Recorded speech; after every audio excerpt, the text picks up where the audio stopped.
This makes me wonder, how many poor little girls and boys are getting kidnapped every single day around the world? Thank God that this woman was paying attention. Quick thinking between employees led to a heroic child rescue.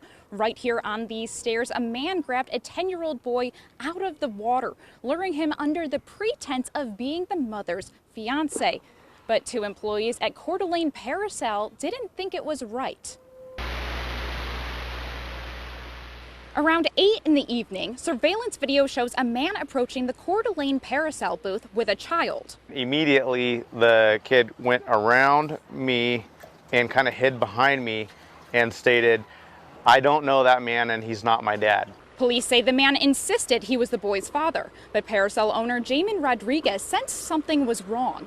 After moving the child out of the way and questioning the man, he told Rodriguez he would, quote, get the boy's mom. Rodriguez discreetly called the police, but kept moving. So then he started heading back down the dock, and I'm like, Riley, you stay with the kid, find his mom. I'm gonna go follow this guy because we can't let him go. If we let him go, he could be gone forever.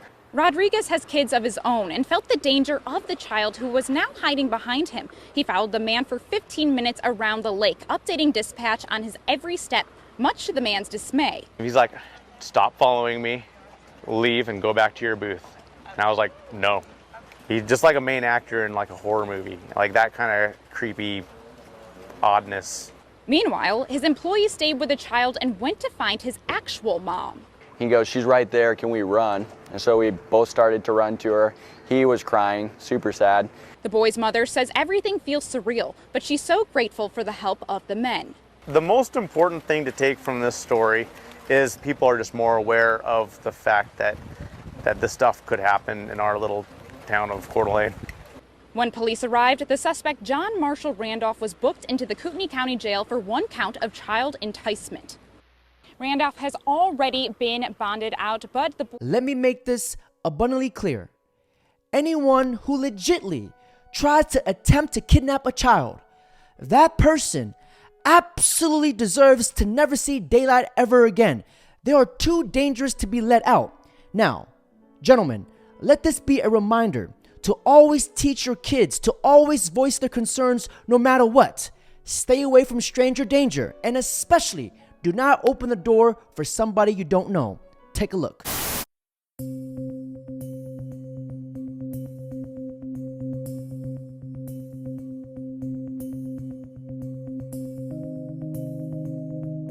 I buzzed him in and he came inside. My thought process was it was just another dude coming in to work out, so I didn't think of anything out of that. As soon as he was approaching me, I pushed him. I said, bro, what the F are you doing? Get away from me, stop trying to touch me. And he started chasing me around the bench and we ended up on the other side of the gym.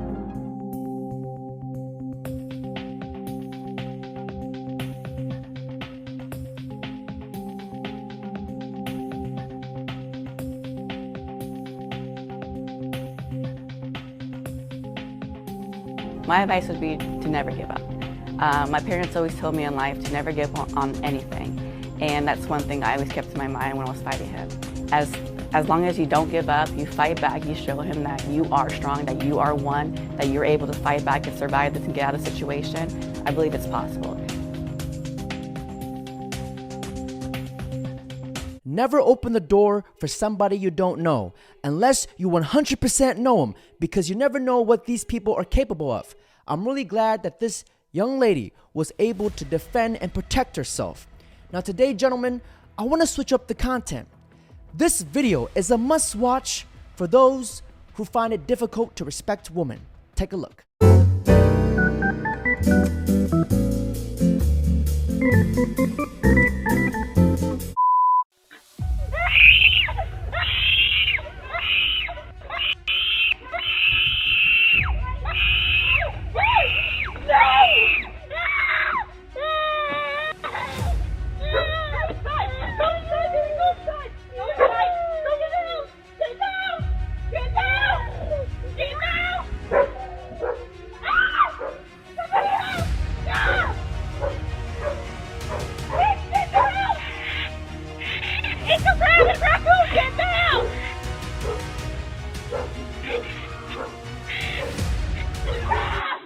Legends have say that the raccoon is still flying to this day. I believe I can fly. I have never in my life yelled at a girl like this. I was rooting for you. We were all rooting for you. How dare you? You rolling your eyes and you act like this because you've heard it all before. You don't know where the hell I come from. You have no idea what I've been through. But I'm not a victim. I grow from it and I learn. Take responsibility for yourself. That's a fact. Place for a guy to take you on a first date? I really like somewhere which is like more simple. Like it's more about that you guys have like a good talk rather than going to a very fancy place and then like it's actually boring. Like, but yeah, it doesn't really matter.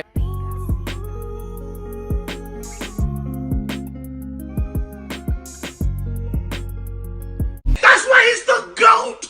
The GOAT! It's important for a wife to listen to her husband. It's important for a wife to let her man be a man. And every woman has to understand that the level of respect you give your husband has to be more than the level of respect you gave any of the previous men in your life. Yes, sir! You guys dating? Well, no, we've been married for 33 years. You're married? Yes. Is this like the happiest marriage you've ever been in your life? Oh my God, yes. Absolutely. Totally. He is the love of my life. Alicia Keys. Young performer, good writer, producer. Taylor Swift. Okay, great gowns, beautiful gowns. Nicki Minaj. Nicki Minaj, Hell no, to the no, no, no, hell to the no. You even here? Why you even here, bitch? This dumbass fat bitch over there, why you here? In the audience? Yeah, I'm talking to you. Remember when you told me that I was just gonna be a stripper? Look at you now, watching me, bitch. Nicki Minaj, No, I'm gonna pass on that one. Perfect. You're into Asians? Yeah. Am I your type? Low-key, yeah. Do you find me attractive? Yeah. Are you single? Yeah. So like, what's stopping you from kissing me right now? Nothing. So do it. Cat.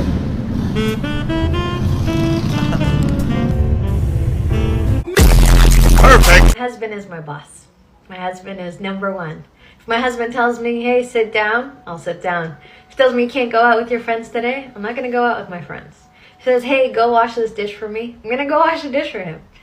I chose this man to be the king of my life, and yes, I agree with everything he says, and I do everything he says. And I did that because I chose this man. I put him in this position of my life, and this is how I honor and take care of and love the man in my life. So I tell women out there, you want a man in your life, you want to be happy, figure out what you would do when you are happy. Because I am happy. My husband does so many great things for me, and I would do that for him. I obey him, I respect him, and I let him be the man that he is. I chose a man that I wanted to follow. I chose someone to lead me, and that's why I will do anything for him. If he tells me jump, I'll jump. If he tells me sit down, I'll sit down. If he tells me go in the room or go up on stage, I will do either or. Anyways, that's a message for everyone out there. Love and cherish the king in your life. Andrew Tate? How about Andrea Tate? Now DJ, can you roll the Andrea Tate clip, please?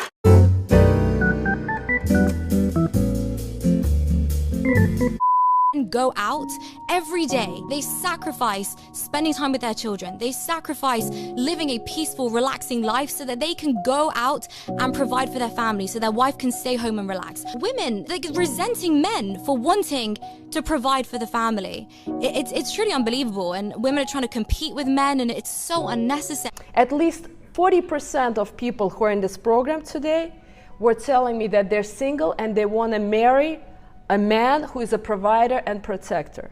And I will tell you, the key to finding a man who is a provider and protector is to learn how to respect that men are authority. We live in a society where we feel like we're equal. Men will never feel the desire to protect you. That's not ridiculous. That's not ridiculous to say that.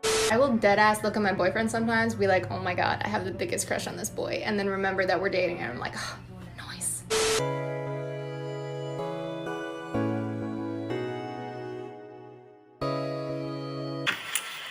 Close your eyes. I got you something, babe. Open it. What do you think? Fellas, that's it for today's video. Don't forget to like, comment, subscribe. But before I end this video, Andrew Tate has a special message for us. Don't say that again. Promise. Shut up. That you'll never say it again. Every time someone you no, Tristan, sexist, no, misogynist, you don't understand. Piece of Tristan, you don't understand. No one's ran up to me. It's a good day. No one's sprinted at me. I'm sitting on my private jet with my 5 women, with my diamond watch, with hundreds of millions of dollars. Okay. I'm on my way from one place I want to be to the next place I want to be. Okay. Life's fine. Okay. And then someone on the internet calls me a sexist, and then I'm just so upset, and my whole life's ruined, and I can't just relax and fuck the pussy, and I can't just drive my supercars around, and nothing makes me happy anymore, and I'm just so sad. Because they call me a sexist deep inside Shut my up. heart. Okay, all right, all I right. can't have it, please. Next rumor. All right. Please stop All right. calling me a misogynist. Next rumor. Please. Next no, rumor. Tristan. I need to let them know. Guys, if you keep doing it, it's going to ruin my life. Please, Ethan. Please. Don't say it again. I super care. I care so much. I can't even put in human words how much I care. I am a master at rhetoric. I am beautiful. I have a grasp of the English language, which is nearly unparalleled on the internet. I have the ability to make my ideas translate through space-time into the minds of other men. But I cannot describe in words how much I don't like and can't handle being called a misogynist or a sexist. It ruins my entire existence, Tristan. Okay. I can't even live life anymore. Please don't call me a misogynist. Please. Okay.